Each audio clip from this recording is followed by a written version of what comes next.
예수님은 산상수훈의 팔복의 말씀을 통해서 예수님을 믿는 우리들에게 하나님의 행복을 누릴 수 있는 비결을 가르쳐 주셨습니다.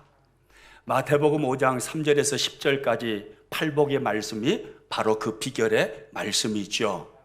오늘도 한번 우리가 암송하고 있는 내용을 우리 스스로 암송을 통해서 확인해 보도록 하겠습니다. 처음부터 끝까지 시작. 심령이 가난한 자는 복이 있나니 천국이 그들의 것이며 애통하는 자는 복이 있나니 그들이 위로를 받을 것이며 온유한 자는 복이 있나니 그들이 땅을 기업으로 받을 것이며 의에 줄이고 목마른 자는 복이 있나니 그들이 배부를 것이며 긍휼히 여기는 자는 복이 있나니 그들이 긍휼히 여김을 받을 것이며 마음이 청결한 자는 복이 있나니 그들이 하나님을 볼 것이며 화평하게 하는 자는 복이 있나니 그들이 하나님의 아들이라 일컬음을 받을 것이며 의를 위하여 박해를 받은 자는 복이 있나니 천국이 그들의 것임이라. 아멘. 할렐루야.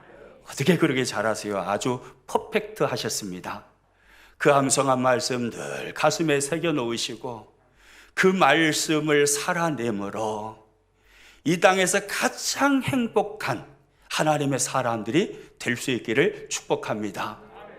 오늘은 예수님께서 말씀하신 팔복의 말씀 중에 마지막 8번째 복의 말씀인 의를 위하여 박해를 받은 자는 복이 있나니 천국이 그들의 것임이라에 관하여서 깊이 말씀을 살펴보도록 하겠습니다. 오늘 보면 마태복음 5장 10절 말씀 같이 읽습니다.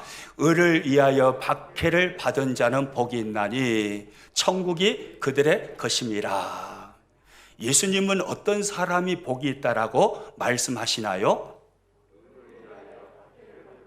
그렇습니다. 의를 위하여 박해를 받은 자가 복이 있다라고 말씀합니다. 우리 한글 번역은 박해를 받은 자로 번역이 되어 있는데 원문상에는 박해를 받는 자로 번역할 수도 있습니다.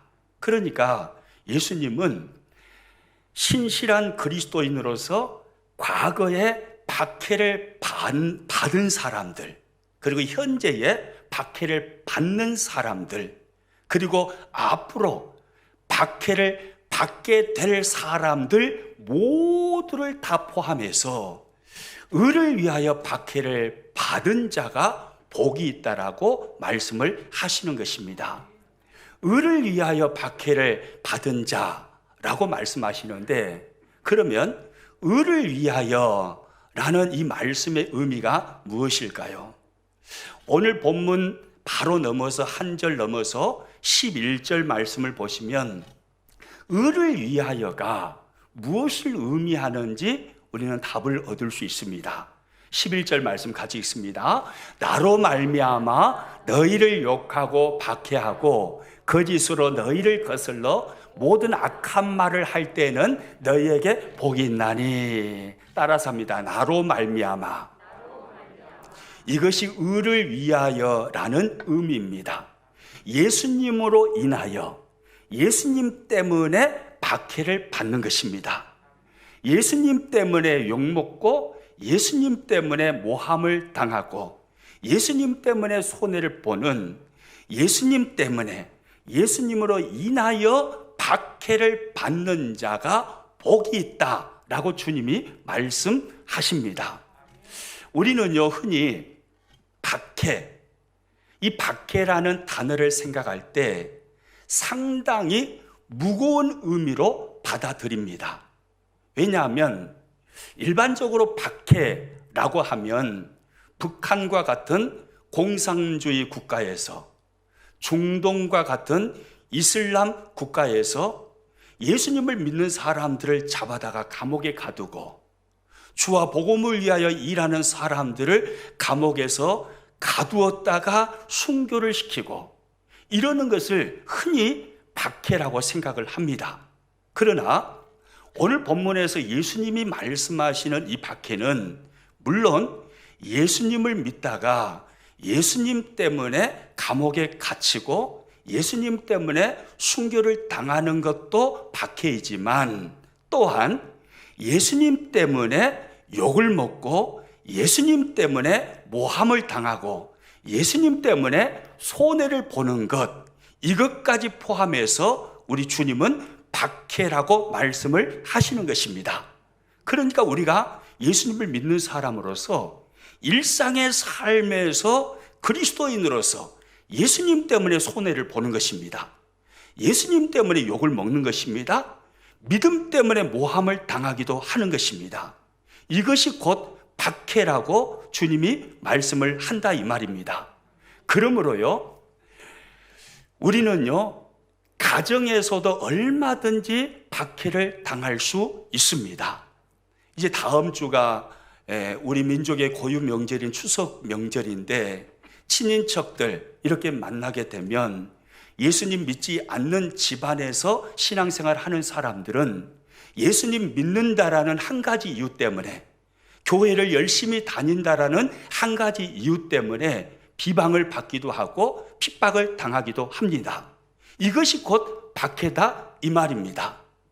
우리가 자유민주주의 국가 대한민국에서 살고 있지만 얼마든지 우리는 자유민주주의 국가 안에서도 예수님 때문에 욕먹을 수 있고 예수님 때문에 손해를 볼 수 있는 것입니다.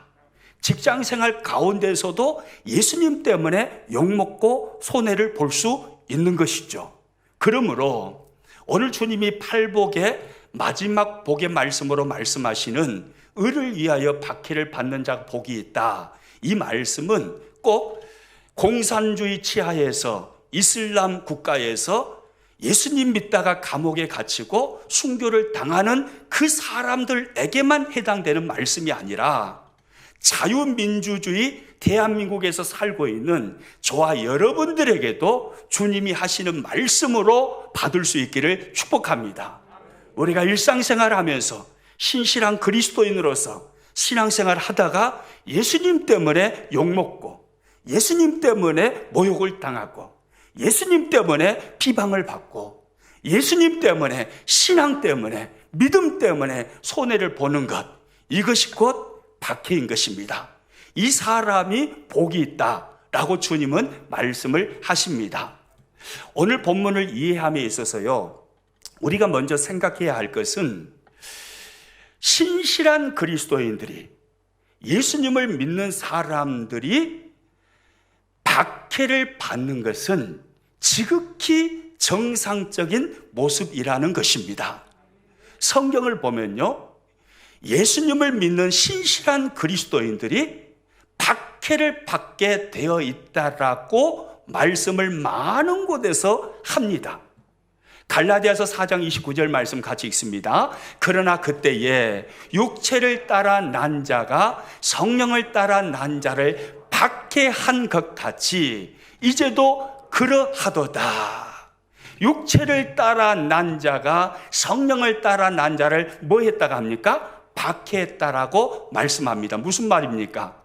성령을 따라 난 자인 믿음의 사람들을 육체를 따라 난 자인 세상 사람들이 지금도 여전히 박해하고 있다라고 성경이 말씀하고 있는 것입니다.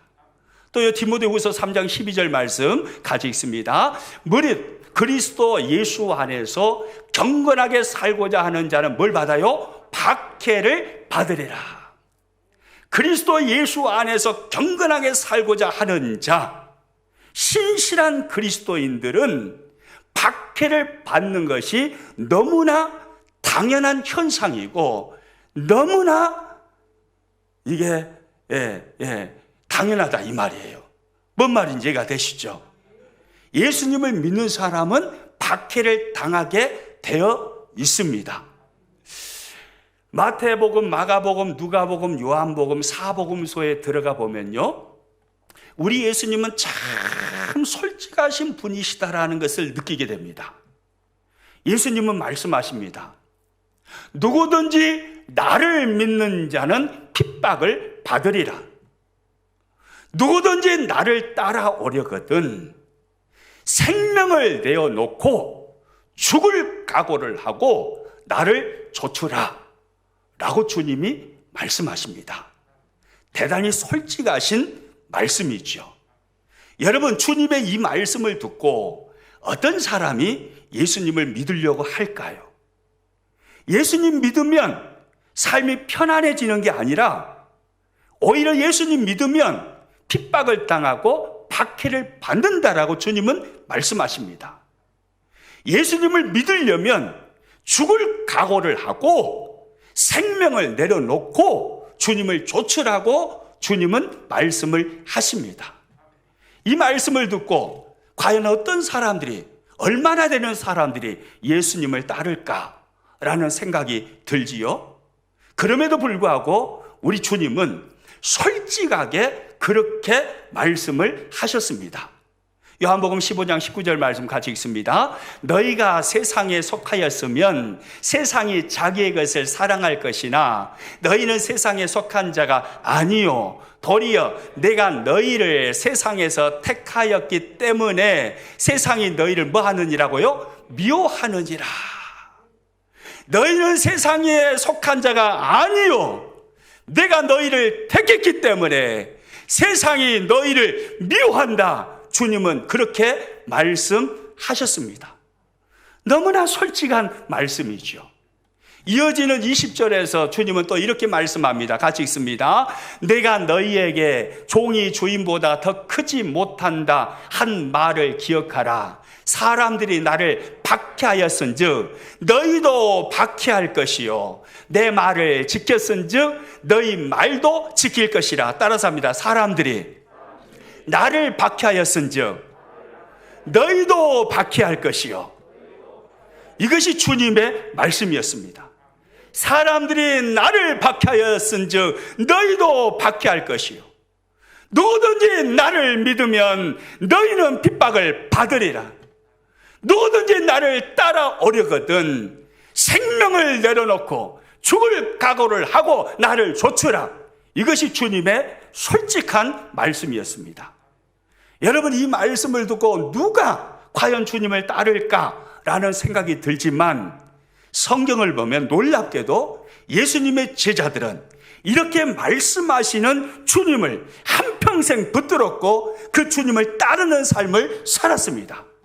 그리고 그 주님 때문에 순교의 이슬로 현장에서 사라졌습니다. 초대교회 성도들은요, 예수님의 이 말씀을 직접 들은 사람도 있었겠고 제자들을 통해서, 사도들을 통해서 예수님이 하신 이 말씀을 가르침을 받았을 것입니다. 그런데 그들은 주님이 하신 말씀, 나를 믿는 자는 핍박을 받을 것이요 라고 주님께서 하신 말씀을 알고 있었지만 그들은 예수님을 믿었습니다. 수십만의 초대교회 성도들이 예수님을 믿었고 예수님을 믿은 것 때문에 그들은 가족을 잃어야 했고 직업을 잃어야 했습니다. 그리고 세상에서 따돌림을 당하는 삶을 살아야만 했습니다. 그들 중에 또 어떤 사람들은요, 심한 고난을 당했고 옥에 갇히기도 하였고 순교의 이슬로 사라지기도 하였습니다. 초대교회 성도들이요, 가장 큰 유혹을 받았던 것이 로마 사람들로부터 로마 황제는 신이라고 인정하시오, 예수님을 모른다고 부인하시오, 이런 유혹을 받았을 때 그때가 가장 큰 유혹이었다고 그럽니다. 감옥에 가두었습니다. 자녀들이 심한 핍박을 당합니다. 한마디만, 예수님 모른다고 한마디만 하시오. 로마 황제가 신이라고 인정하고 예수님을 모른다고 한마디만 당신이 하면 당신을 풀어주겠소. 로마 사람들은 그렇게 유혹을 한 것입니다. 그런데 그들은 어느 누구도 그렇게 예수님을 모른다라고 말한 사람이 없었고 세상 사람들이 볼 때는 가장 불행한 인생의 종말을 맞이했습니다.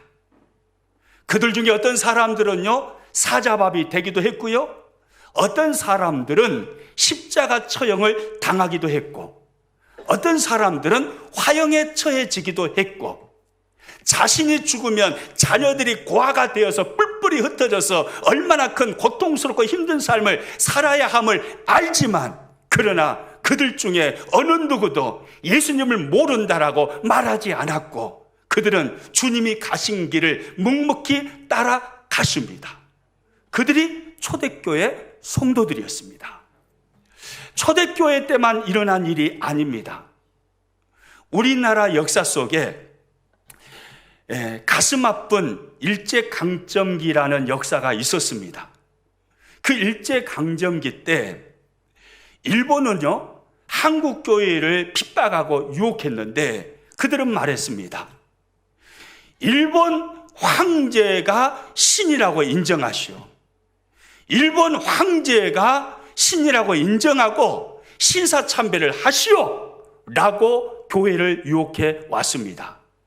그때요, 주기철 목사님을 비롯한 많은 목사님들께서 이 영적 전투를 싸웠습니다.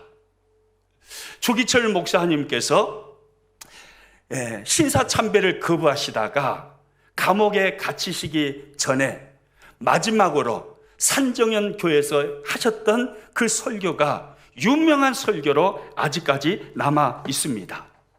주기철 목사님이 마지막으로 하신 설교입니다. 못합니다. 못합니다. 그리스도의 신부는 다른 신에게 정절을 깨뜨리지 못합니다. 못합니다. 못합니다. 그리스도의 신부는 일본 신사에 절하지 못합니다. 나는 어렸을 때 주 안에서 자랐고 예수 그리스도께 충성을 10번, 100번 맹세했습니다. 드리리다, 드리리다. 이 목숨 하나만이라도 주님께 드리리다. 이 마지막 설교를 하시고 주기철 목사님은 감옥에 갇히게 되셨고 싸늘한 죽음이 되어서 돌아왔습니다. 여러분, 이처럼 우리가 성경 속에서, 기독교 역사 속에서 알 수 있는 것처럼요, 신실한 그리스도인들이 핍박을 받는 것은 이상한 것이 아닙니다. 신실한 그리스도인들이 박해를 받는 것은 지극히 정상적인 모습인 것입니다. 오늘 예배하는 저와 여러분들 중에 예수님 때문에 욕을 먹고 계시고, 예수님 때문에 모함을 당하고 계시고, 예수님 때문에 손해를 보고 계시다면 여러분은 신실한 그리스도라는 의미인 것입니다. 오늘 본문을 통해서 예수님은 우리들에게 말씀합니다.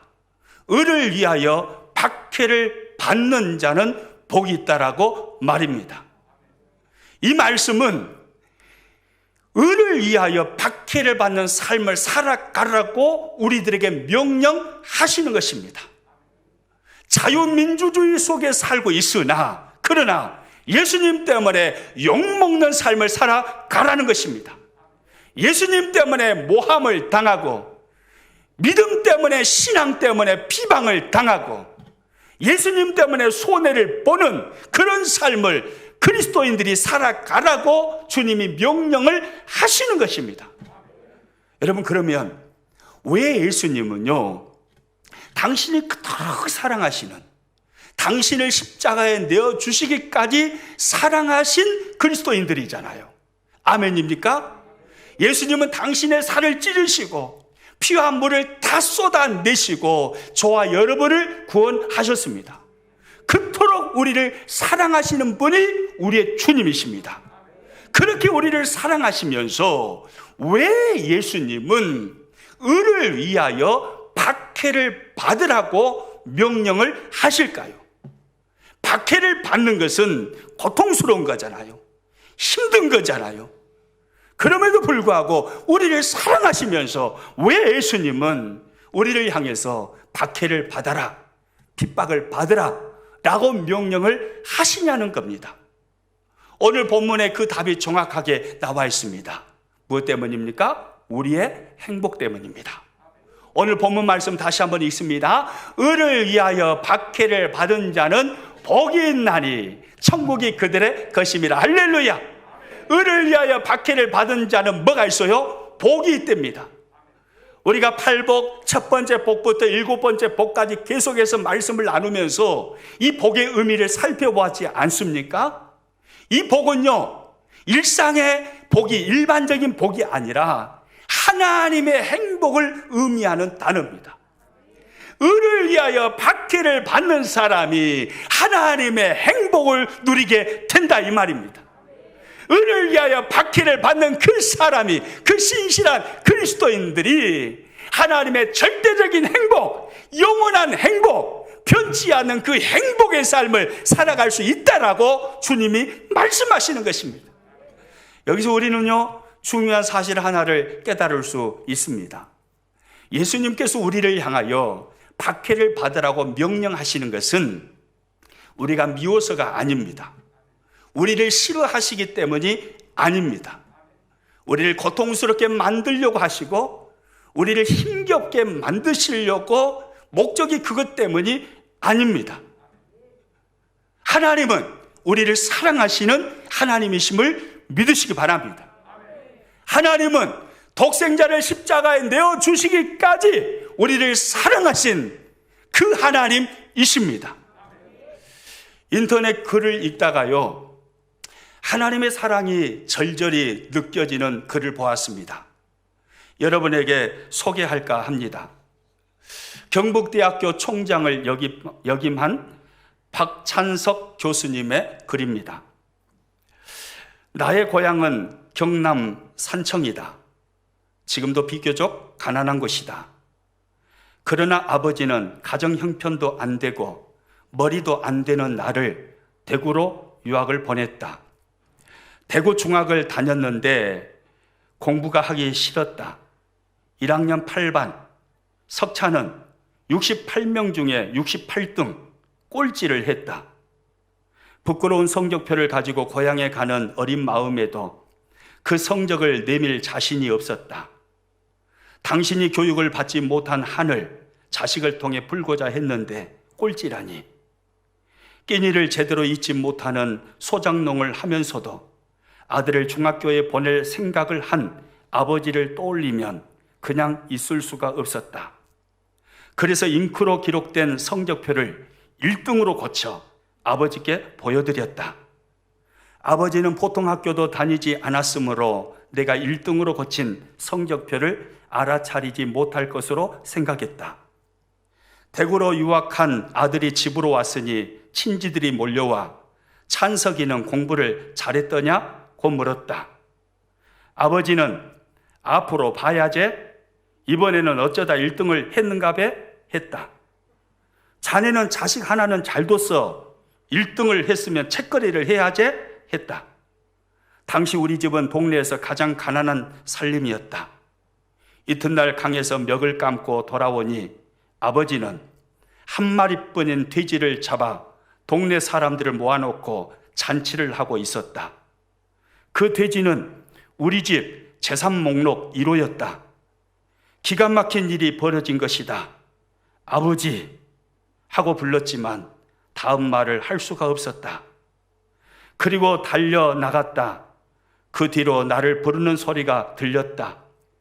겁이 난 나는 강으로 가 죽어버리고 싶은 마음에서 물속에서 숨을 안 쉬고 버티기도 했고 주먹으로 내 머리를 내리치기도 했다. 충격적인 그 사건 이후 나는 달라졌다. 항상 그 일이 머리에 맴돌고 있었기 때문이다. 그로부터 17년 후 나는 대학 교수가 되었다. 그리고 나의 아들이 중학교에 입학했을 때, 그러니까 내 나이 45세가 되던 어느 날, 부모님 앞에 33년 전의 일을 사과하기 위해 어머니, 저 중학교 1학년 때 1등은요 하고 말을 시작하려고 하는데 옆에서 담배를 피우시던 아버지께서 알고 있었다. 그만해라. 네 자식이 듣는다고 하셨다. 자식의 위조한 성적을 알고도 재산 목록 1호인 돼지를 잡아 잔치를 하신 부모님의 마음을 박사이고 교사이고 대학 총장인 나는 아직도 감히 알 수가 없다. 그럼 이게 육신의 부모님의 사랑입니다. 다음 주가 명절 추석이죠. 아직 부모님이 살아 계시다면 요양원에 계실지라도 꼭 찾아뵙고 인사할 수 있기를 바랍니다. 이게 저와 여러분의 육신의 아버지의 사랑이에요. 박찬석 총장님 부모님의 사랑만이 아니라 우리들의 부모님의 사랑이기도 합니다. 여러분, 육신의 부모의 사랑이 이와 같다면 독생자를 십자가에 내어주시기까지 하시며 우리를 영적 자녀 삼으신 우리 하나님 아버지의 사랑은 얼마나 클까요? 그 큰 사랑으로 우리를 사랑하시는 하나님께서 어떻게 우리를 싫어하시기 때문에, 우리를 미워하시기 때문에 우리에게 인생의 짐을 더 주시려고, 우리를 힘들게 하시려고 박해를 받으라고 명령하시겠습니까? 아닙니다. 하나님께서 우리를 사랑하시기 때문입니다. 의를 위하여 박해를 받는 자가 하나님의 행복을 누리는 이 원리를 주님은 아시기 때문에 이 행복을 누리는 가장 행복한 사람이 되라고 주님은 이 말씀을 우리들에게 하시는 것입니다. 우리를 사랑하시기 때문이죠. 오늘 이 시대를 살아가면서 혹시 여러 가지 어려움과 박해 가운데 계신 분이 계십니까? 예수님 때문에 비방을 당하고 믿지 않은 가정에서 나 혼자 예수님 믿기 때문에 너무너무 힘들고 눈물 나고 고통스럽고 어렵고 예수님 때문에 손해보는 삶을 사는 분이 혹시 계십니까? 하나님께서 혹시 여러분을 싫어하시기 때문에 그렇게 하신다라고 생각을 하시나요? 아니에요. 사랑하시기 때문입니다. 지극히 사랑하시기 때문에 의를 위하여 박해를 받는 자가 하나님의 행복을 누리는 이 원리를 주님은 아시기 때문에 우리들에게 말씀하시는 것입니다. 의를 위하여 박해를 받으라고요. 그러면 의를 위하여 박해를 받는 자에게는 어떤 행복이 있을까요? 오늘 본문에 보니까 예수님께서 이렇게 말씀하십니다. 본문 말씀 다시 한번 읽습니다. 의를 위하여 박해를 받은 자는 복이 있나니 천국이 그들의 것임이라. 할렐루야. 의를 위하여 박해를 받는 자는 어떤 행복을 누린다고요? 천국이 그들의 것이 되는 행복입니다. 천국을 사는 행복입니다. 천국을 누리는 행복입니다. 여기서 말씀하시는 천국이 그들의 것임이라 라는 이 말씀은요, 반드시 죽어서만 가는 하나님의 나라, 하늘나라를 의미하는 것만은 아닙니다. 만약에요, 죽어서만 가는 천국, 그 하늘나라를 의미한다면 예수님께서 굳이 의를 위하여 박해를 받는 자라고 제한을 해놓지 않으셨을 것입니다. 우리는 다 믿고 있습니다. 예수님을 누구든지 구원의 주님으로 인생의 주인으로 믿기만 하면 그가 구원을 받아서 천국에 이르를 수 있다는 진리를 말입니다. 여러분, 이 진리를 믿으시죠? 누구든지입니다. 무조건적인 은혜입니다. 우리가 구원받는 것은 우리의 행위의 공로가 아닙니다.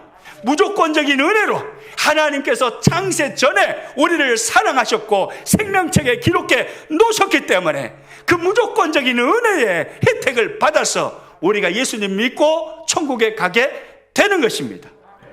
만약에 오늘 본문의 말씀을요, 의를 위하여 박해를 받아야만 천국에 간다, 이렇게 해석을 해버린다면 이 사람은 성경을 잘 모르는 사람이죠.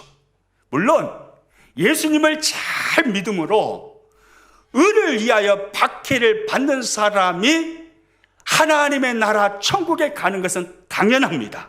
그런데 오늘 본문의 말씀은 더 깊은 의미가 있습니다.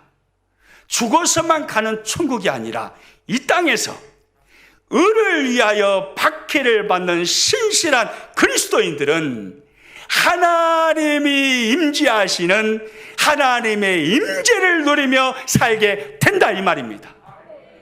예수 그리스도께서 다스리시는 그 세계를 마음에서 누리면서 느끼면서 신바람 나는 신앙생활을 하게 된다, 이 말입니다.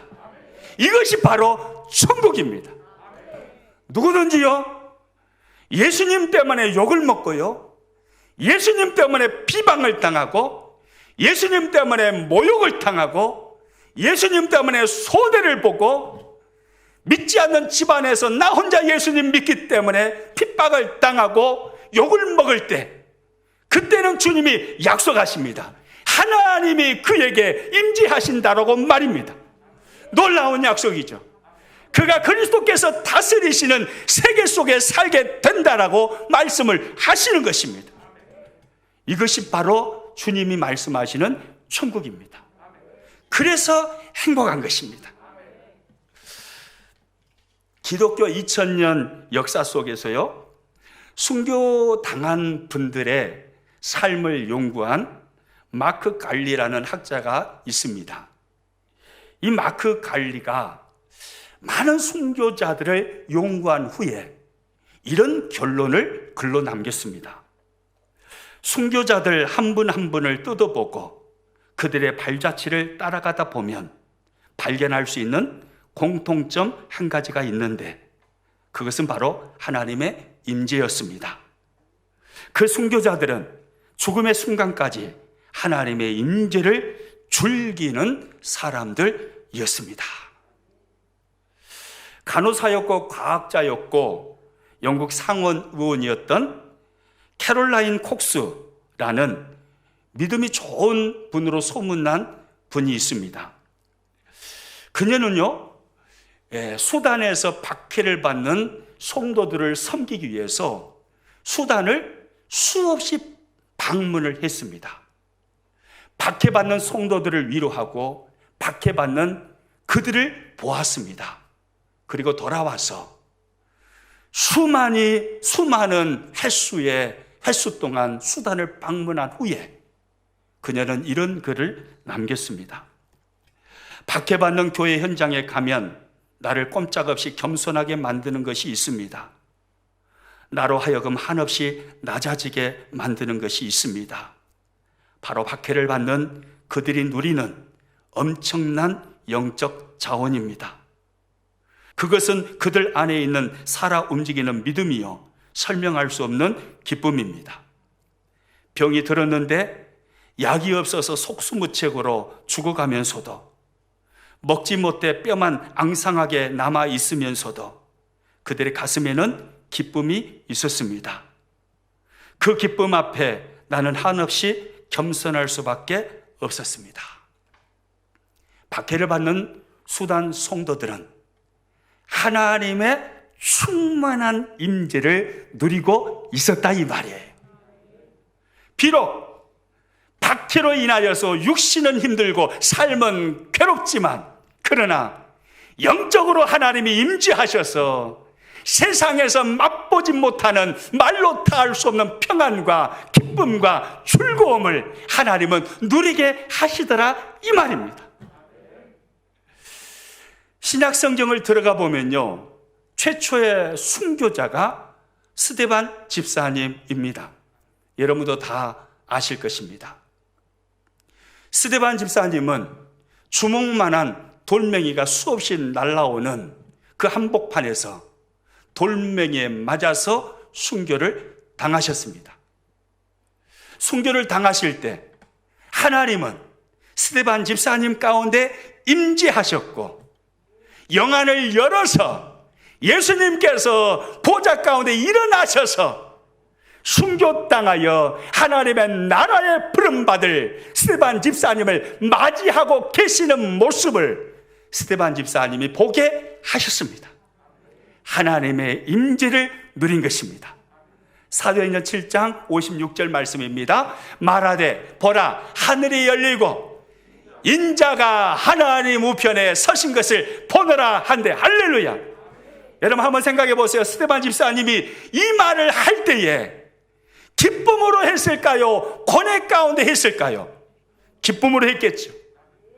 육신은 돌멩이에 맞아서 피를 철철 흘리고 아픕니다. 그러나 영안이 열려서 하나님 나라를 보니 하나님이 임재하셔서 그에게 환상을 보여주시는데, 예수님께서 하나님 보좌 우편에서 일어나셔서 잠시 후에 주님의 나라에 입성할 스데반 집사님을 맞이하기 위하여 주님이 일어나 계신 것입니다. 그 모습을 보고 스데반 집사님이 얼마나 감격했을까요? 얼마나 기뻐했을까요? 박해를 받는 자에게 하나님은 임재하시는 것입니다.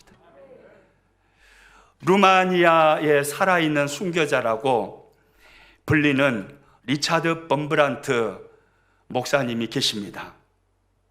이 목사님의 글 중에 아직도 제 마음속에 남아있는 한 구절의 글이 있습니다. 리차드 범브란트 목사님은요, 고난 가운데, 박해 가운데, 핍박 가운데서 하나님의 말씀이 진리임을 증명해낸 목사님이셨습니다. 이 목사님은요, 공산 당국에 의해서 투옥되어서 14년 동안 감옥 생활을 합니다. 그런데 목사님의 고백은 14년의 감옥 생활이 자신의 인생 중에서 가장 즐겁고 행복했다, 이것이었습니다. 그분의 글을 제가 읽어드리겠습니다.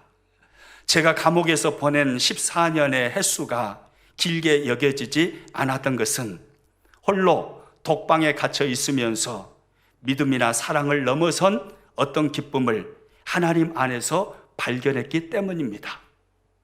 그 기쁨이란 이 세상 그 무엇과도 견줄 수 없을 만큼 깊고도 독특한 황홀경 같은 것이었습니다. 그 황홀경 같은 기쁨을 감옥 안에서 박해를 받으면서 누리시다가, 그래서 14년이 수년으로밖에 느껴지지 않은 것입니다. 그리고 드디어 범브란트 목사님이 감옥에서 나오는 날이 되었습니다. 감옥에서 나올 때 목사님이 느꼈던 느낌을 이렇게 표현을 해놓았습니다. 제가 감옥문을 열고 나오자 마치 수십 리에 펼쳐져 있는 평화롭고 아름다운 시골 전경이 환히 내려다 보이는 높은 산정에 살다가 갑자기 아무것도 보이지 않는 평지로 내려오는 것 같은 느낌이었습니다. 무슨 말이에요? 천국에 살다가 나온 느낌이었다, 이 말이잖아요.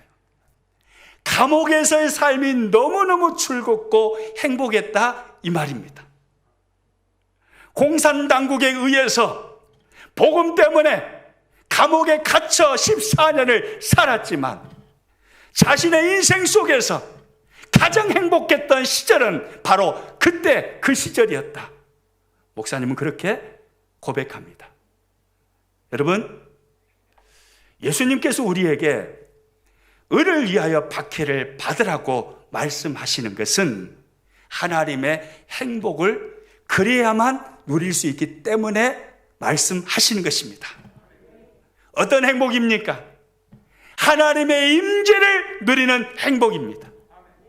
고난 속에서도, 아픔 속에서도, 어려움 속에서도 하나님이 나와 함께 하시며 하나님이 나를 돕고 계시고 하나님이 나를 안아주시는 하나님의 임재를 그 안에서 풍성하고 충만하게 누리게 되는 것입니다.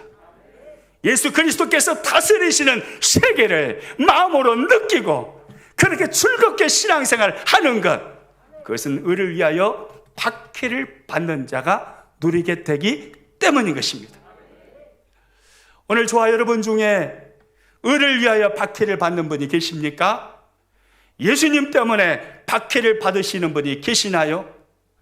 예수님 때문에 욕을 먹고 계시고, 예수님 때문에 모욕을 당하고 계시고, 예수님 때문에 손해를 보고 계시고, 다음 주가 추석인데 추석 명절에 집안 어르신들을 어떻게 만날까?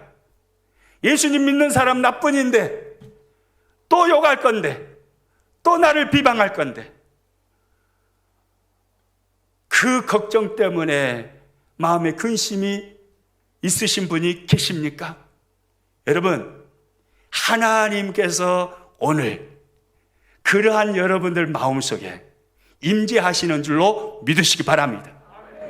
예수 그리스도께서 다스리시는 세계를 여러분 마음에서 느끼심으로 이 세상에서 줄 수 없는 놀라운 하나님의 위로와 평안과 즐거움과 기쁨이 여러분 앞에 있음을 믿으시기를 바랍니다. 예수님 믿다가 핍박당하는 것은요, 이상한 것이 아닙니다. 당연한 것입니다. 지극히 정상적인 모습입니다. 나는 예수님을 믿는다고 하는데 핍박이 없어요. 어려움이 없어요. 예수님 때문에 손해본 것이 없어요. 예수님 때문에 욕먹은 것이 없어요. 그것이 지금 위험한 것입니다. 그건 정상적인 모습이 아닙니다. 정상적인 신실한 그리스도인들은 자유민주주의 대한민국에서 살고 있을지라도 직장 속에서, 가정 속에서 반드시 손해를 보게 되어 있고 욕을 먹게 되어 있습니다. 예수님 때문에 말입니다. 한 걸음 더 나아가서 저와 여러분, 예수님 때문에 박해를 받으시기를 축복합니다. 이건 주님의 명령이죠. 예수님 때문에 박해를 받으라. 의를 위하여 박해를 받으라. 그가 복이 있다. 박해를 받으라는 것은 주님의 명령입니다. 예수님 때문에 욕을 먹으십시오. 예수님 때문에 모욕을 당하십시오. 예수님 때문에 비방을 당하십시오. 예수님 때문에 손해를 보십시오.